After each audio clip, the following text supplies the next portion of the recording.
भ्रष्टाचार को लेकर जीरो टॉलरेंस का दावा करने वाली उत्तर प्रदेश की योगी सरकार की प्रतिष्ठा दांव पर है। सरकार की प्रतिष्ठा को धूमिल करने में मुख्यमंत्री योगी आदित्यनाथ के अंतर्गत आने वाले खनन विभाग की ही भूमिका संदेह के घेरे में है।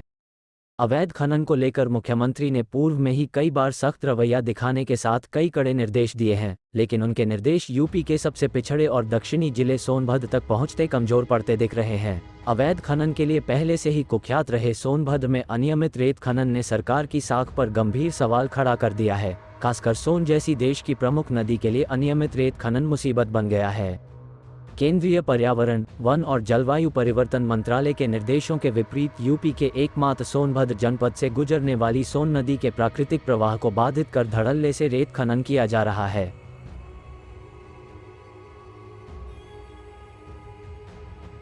अक्टूबर 2021 से ही सोनभद्र के जुगैल थाना अंतर्गत शुरू हुई कई रेत खदानों में अनियमितता की शिकायत आने लगी थी।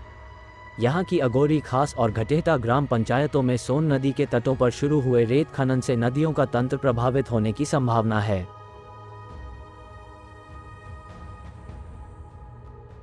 सोन नदी की मुख्य धारा को प्रभावित करने से नदी की खाद्य श्रृंखला नष्ट होने के साथ रेत के खनन में इस्तेमाल होने वाले सैंड पंपों के कारण नदी की जैव विविधता पर भी असर पड़ने की संभावना है। अगोरी में जहां सोन नदी के तटवर्ती हिस्से में खनन लीज स्वीकृत हुआ है, यहां एनजीटी के निर्देशों की सरेआम धज्जियां उड़ाई जा रही है।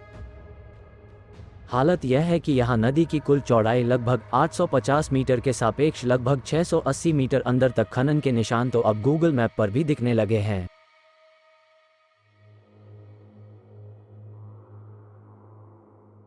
वर्तमान हालत में तो खननकर्ता 80% हिस्से तक पहुंच गए हैं। जिस तरह यहां नदी के सभी हिस्सों का सीना चीरकर रेत उठाई जा रही है, उससे जीरो टॉलरेंस का दावा हास्यास्पद स्थिति में है। रोजाना अनियमित हिस्से से ही सैकड़ों घनमीटर रेत उठाई जा रही है।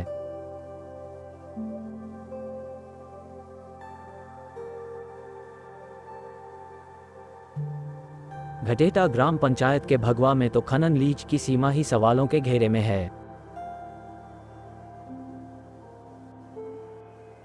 यहीं पर रेणु और विजुल नदियां सोन नदी में मिलती है। यहां भी खनन के लिए रेणु नदी की 100 मीटर से ज्यादा चौड़ी एक धारा को प्रभावित कर दिया गया है।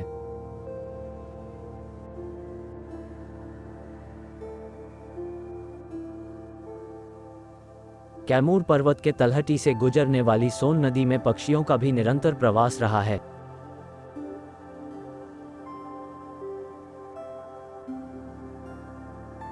नदी क्षेत्र में भोजन की उपलब्धता के आधार पर पक्षी अपना प्रवास चुनते हैं।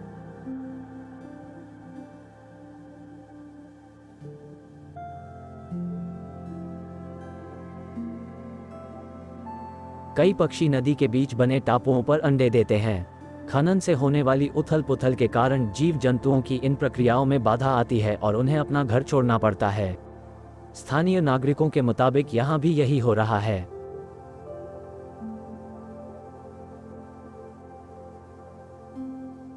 अवैध खनन पर वर्ष 2012 में दीपक कुमार व अन्य बनाम हरियाणा सरकार के मामले में सुप्रीम कोर्ट का फैसला नज़ीर माना जाता है।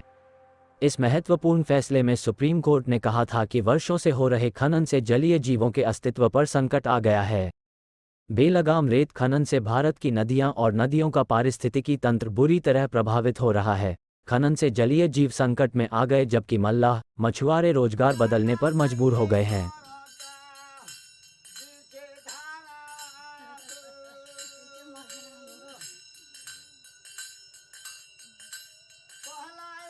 सोनभद्र के प्राचीन धार्मिक स्थलों के उत्थान में जुटी गुप्त काशी सेवा ट्रस्ट के संरक्षक रवि प्रकाश चौबे सोन नदी में हो रहे अनियमित खनन को संस्कृति पर हमला बताया है। विगत पिछले वर्ष से जिस तरह से यहाँ सोन, रेणु, विजुल 3 नदियों के संगम की धारा को रोक करके अवैध खनन किया जा रहा है, यह बहुत ही निंदनीय है। और यहाँ पर वैज्ञानिकों के साथ सुप्रीम कोर्ट ने भी रोक लगाई हुई है। साथ ही सेंचुरी एरिया है। धारा 20 से थोड़ा इस क्षेत्र को अलग किया गया था, क्योंकि यहाँ पर चंद्रमा ऋषि द्वारा पूजित स्थापित बाबा सोमनाथ की तपोस्थली है। अघोरी दुर्ग जो दुनिया का सबसे प्राचीन दुर्गों में एक अघोरी दुर्ग यहाँ पर स्थापित है।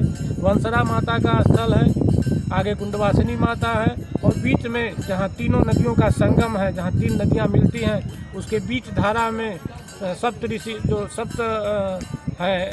चंद्रमा ऋषि की सप्त पुत्रियाँ, उनका वो स्थल है। वहाँ 7 शिलाएँ भी आज भी मौजूद हैं, वहाँ लोग पूजन के लिए जाते हैं। लेकिन ये सब एकदम जैसे लग रहा है कि इसको नोच चोट करके खा जाएंगे। संगम को 3 जगह बांधा गया है, सोन नदी को अनगिनत जगह बांध दिया गया है।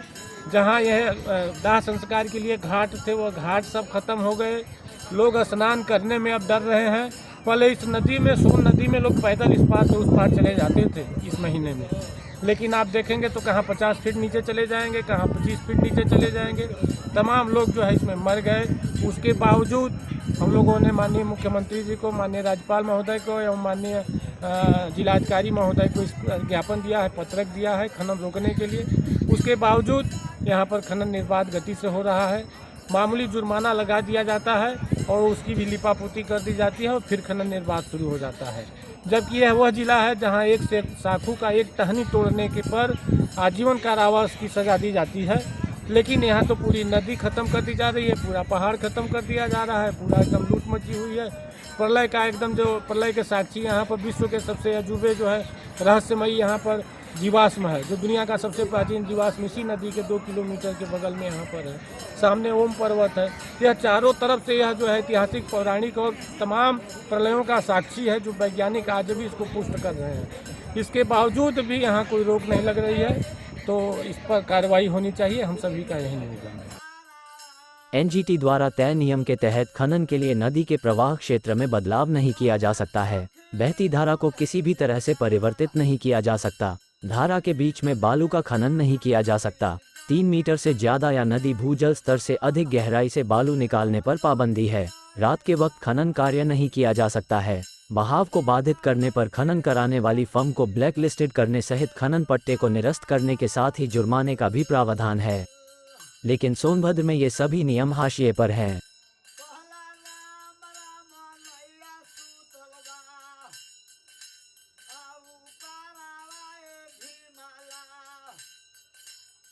तटवर्ती ग्रामीण बताते हैं कि नदी में अब नाव नहीं लगती है। हम यहाँ कभी लौकी, करेला, कद्दू, ककड़ी, खीरा, नेनुआ जैसी बेल वाली सब्जियां उगाते थे। हमारे पूर्वज यही काम करते आए थे। तब नदी हम सब की हुआ करती थी। अब ये सिर्फ खनन वालों की बनकर रह गई है।